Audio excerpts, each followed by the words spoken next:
ఒక ద్వాదశాదిత్యుల్లో ఒకడు, ఒక నాగజాతి నాయకుడు, ఒక యక్షుడు, ఒక రాక్షసుడు, అప్సరస ఉంటారంట కదండి. అందులో వైశాఖ మాసానికి ఉండే పరిపాలకులు ఎవరు అంటే అర్యమా పులహో ధౌజాహ. భాగవతంలో ఉంటుంది ఈ మాట, ద్వాదశ స్కంధంలో శ్లోకం రూపంలో చాలా స్పష్టంగా ప్రమాణంతో మాట్లాడితే అది అందరికీ తెలుస్తుంది, నమ్ముతారు ఖచ్చితంగా. అర్యమా పులహో ధౌజాహ ప్రకేతి పుంజికస్థల నారద కచ్చనీరశ్చ వహంత్యేతే స్మ మాధవం. ఈ వైశాఖ మాసాన్ని మాధవ మాసం అంటారు. ఇప్పుడు నడుస్తున్న చైత్ర మాసాన్ని మధుమాసం అంటారు. కృష్ణశాస్త్రి గారి వంటి కవి ఎప్పుడైనా రాస్తే వసంతం అనేవాడు కాదు, మధుమాసం మధుమాసం మధుమాసం అనేవాడు. చైత్రమాసాన్ని మధుమాసం అంటారు, మనం చైత్రం వైశాఖం అంటాం. వేద పరిభాషలో వాటిని అలా అనరు. మధుమాసం మాధవ మాసం అంటారు. తర్వాత వచ్చే జ్యేష్ఠ ఆషాఢ మాసాలను మనం జ్యేష్ఠ ఆషాఢాలు అంటాం. వేదంలో వాటిని శుచిమాసం శుక్రమాసం అంటారు. తర్వాత వచ్చేటువంటి శ్రావణ భాద్రపదాలను మనం శ్రావణ భాద్రపదాలు అంటాం. వేదంలో నభోమాసం నభస్య మాసం అంటారు, వేదంలో పరిభాష. తర్వాత వచ్చే ఆశ్వీజ కార్తీకాలను మనం ఆశ్వీజ కార్తీకాలు ఉంటాం. వేదంలో ఇషుమాసం ఊర్జమాసం అంటారు. ఇషేత్వోర్జేత్వాయవస్థోపాయవస్థదేవావ సవిత అని యజుర్వేదంలో ఉంటుంది. చాలామంది యజుర్వేదం చదవమంటే ఇదే చదువుతారు. ఇషేత్వోర్జేత్వ, ఇషు అంటే ఆశ్వీజ మాసం, ఊర్జ అంటే కార్తీక మాసం. మార్గశిర పుష్యమాసాలు ఉన్నాయే వాటిని సహమాసం సహస్య మాసాలు అంటారు. మాఘ పాల్గొన మాసాలని తపోమాసం తపస్య మాసం అంటారు. అలాగే చైత్ర వైశాఖాలని మధుమాసం మాధవ మాసం అంటారు.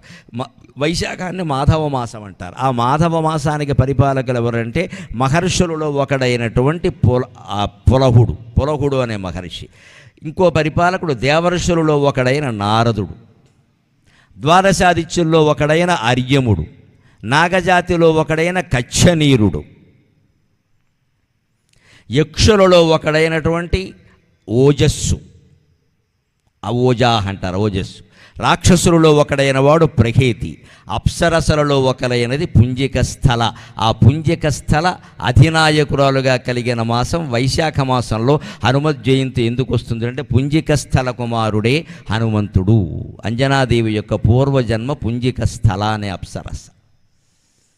ఆవిడ ఎందుకు అంజనాదేవిగా పుట్టిందంటే కక్ష మనోవ్యధ. ఆవిడ్ని రావణాసురుడు మానభంగం చేశాడు. అప్సరసగా ఉన్నప్పుడు దేవలోకంలో కనపడితే రావణాసురుడు మానభంగం చేశాడు. ఆవిడికి బలం లేక అబల కాబట్టి ఏం చెయ్యలేకపోయేది. కానీ మళ్ళీ జన్మెత్తేనా నేను చంపుతాను రా అంది ఆవిడ. అంత కోపం మనసులో ఉంటుందండి. అంత మానభంగానికి గురయ్యాక ఉండదా? తప్పే ఉంది. మానభంగం చేసినవాడు అవమానపడాలి. కానీ మన దేశంలో చిత్రం ఏమిటంటే గురైన వాళ్ళు అవమానపడతారు. ఎవరు తప్పు చేశారో వాళ్ళు బాధపడరు, ఆ తప్పుకు బలైన వాళ్ళు బాధపడతారు. ఇదెంత చిత్రము. పాపం ఆవిడ అంతా బాధపడి ఆ కక్షలో ఏమందంటే ఆవిడ నేను మళ్ళీ జన్మెత్తేనా నేను చంపుతా అంది. ఆవిడే అంజనాదేవిగా పుట్టింది. పుంజికస్థలే అంజనాదేవిగా పుట్టింది. ఆ రహస్యం తెలిసినవాడు కాబట్టి రామాయణ కల్పవృక్షం తెలుగు జాతికి తొలి జ్ఞానపీఠం ప్రసాదించిన మహానుభావుడు విశ్వనాథ సత్యనారాయణ గారు రామాయణ కల్పవృక్షంలో 2-3 చోట్ల సుందరకాండలో పుంజికాతనయుడు పుంజికాసూతి అంటాడు హనుమంతుడిని. పుంజికస్థలాత్మజుడు అంటాడు. ఈ కథ తెలిస్తే కానీ అది తెలియదు. ఈ పుంజికస్థల ఎవరు అనుకుంటాం. అంజనాదేవి పూర్వజన్మ పుంజికస్థల. ఆవిడ వైశాఖ మాసానికి అధినాయకురాలలో పాలకుల్లో ఆవిడ ఒకత్తి.